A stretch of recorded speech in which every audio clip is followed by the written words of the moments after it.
Portal First Slice is complete. We're out of beta. This project has undergone a metamorphosis. We're talking approved portal gun, mounted portals, and Zbuffer tweaks. Why Portal 64, you may be wondering? Well, you're barking up the wrong tree if you're expecting a boring, "oh, because it's a good idea" answer.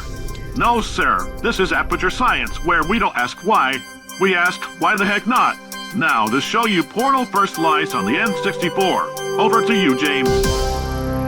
Portal First Slice is out of beta. Now, I never really thought I'd make it this far. When looking back at the first tech demo, I thought it was just kind of cool that you could do the portal effect at all on the N64, and then I just wanted to see how far I could take the project. And it's incredible to look back at the progress that I've made over these years working on the project and really see how far it's come.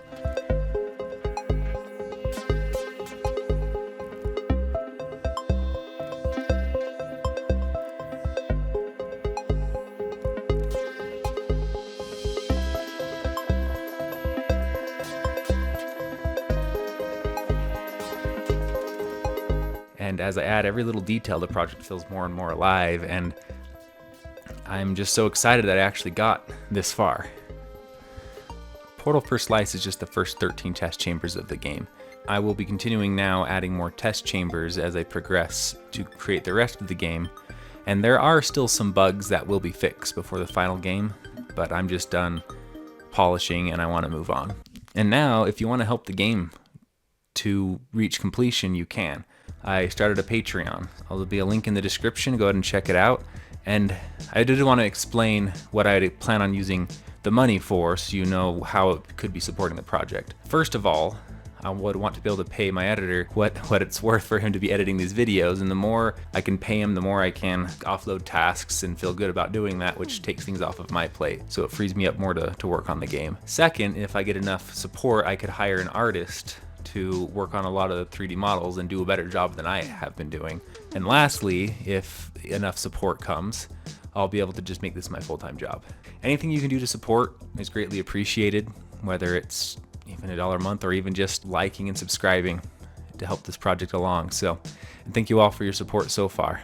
And now on to the update for this video. One thing you'll notice most obviously about Portal First Slice is I redid the portal gun. It's just so much better. When you compare it to previous versions, just the previous versions look silly in comparison. And I mean, it's been glitchy for so long. Like I had the problems with the Z sorting where you'd get just bleh on the portal gun, and then it just, the perspective wasn't quite right, and I finally got it looking how it looks in the original game, only lower poly. And one cool trick that I had to do to get this to work is I actually render the portal gun at a different field of view than the rest of the environment. First, I render the scene normally.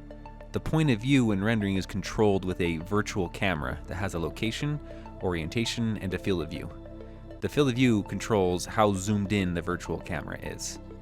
After everything except the portal gun has been rendered, I change the virtual camera to be at the origin, where the portal gun is located, and use a different field of view. This frames the gun to show up in the correct position on the screen. I also turn off the Z-buffer here. That way when you get close to a wall, the gun doesn't clip into it. Turning off the Z-buffer means I need to pre-sort the polygons of the gun so they render in the correct order. This is done ahead of time since the angle the gun is viewed from doesn't really change much. The end result is the portal gun gets layered over the top of the rest of the scene seamlessly. I could even change the field of view of the game, but the portal gun would be unaffected. And in case you were wondering, this is what it looks like if both the scene and the portal gun were rendered with the same field of view, and explains why I need to do this in the first place. Some people have suggested in previous videos that maybe I try just drawing a static image over the top. Well, obviously now that's not going to work because it was animated, and I always had that intent to animate the portal gun, so I wasn't going to do static images. Plus, in the future, I do want the portal gun to respond to the environmental lighting. So as you go to a darker area, the portal gun gets darker. And that also just wouldn't work. And you may have actually noticed that the metal parts of the portal gun kind of have a little bit of a shiny material to them. That's just a nice little touch to make them look a little more metal. Not like, metal. Not like metal, but metal. So you also, if you've played the previous version I released, you'll already know about this change. but I also made the portals rounder. So before I had 8 points to make that circle, so it was really just an octagon, and it looked very polygonal, which fits right in for N64. But, you know, they're the portals. They're one of the most important parts of the game. I can afford to throw a few more polygons at it. So I increased the polygon count to 16 going around, and it makes a world of difference. It looks a lot smoother. There are some slight visual artifacts now because I still am cutting the holes with 8 points, and that might just be a limitation of the cutting algorithm, at least as it's implemented now. I'll probably be fixing that later, but for now you'll have kind of some weirdness around the corners of the portal. And I do plan on improving the visual quality of a lot of the assets, but of course I don't want to just start doing it randomly because I need some way to know which assets are using up more of the time to render than others, so I can balance where it's worth it to put more detail and where I need to take it away.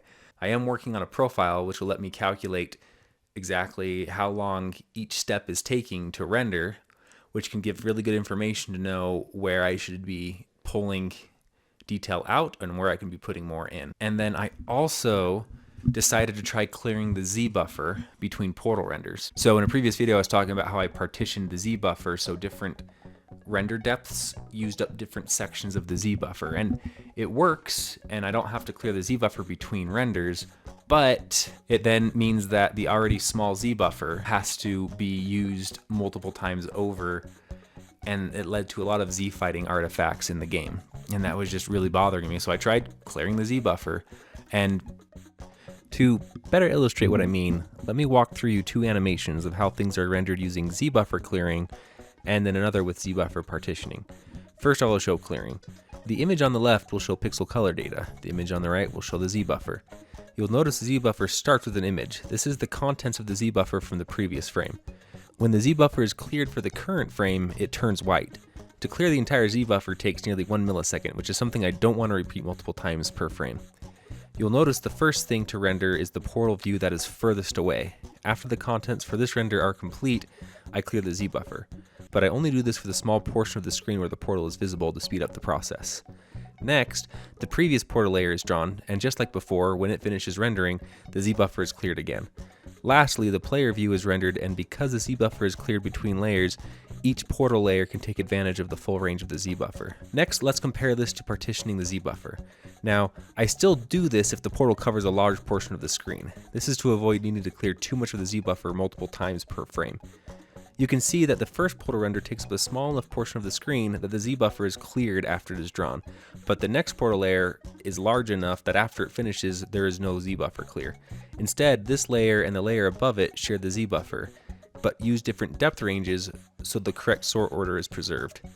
This hybrid approach seems to have cleared up most Z-fighting problems without hurting performance. So now that I'm calling this first slice done, I really wanted to make a cartridge and even a box. And this box and the cartridge, they're actually created by a fan who reached out on Discord called Lucas Dash and just said, hey, I want to make the boxes and the cartridges. So at least for this version, that's what we're using, and I think they turned out great. You also may have noticed this incredible N64. Now this was sent to me by a viewer of the channel called bloodykieren. They reached out to me on Discord, said, hey, I have a surprise for you, and they showed me pictures of this, and I was just blown away. And I just love the little details on it. They just make it look Portal.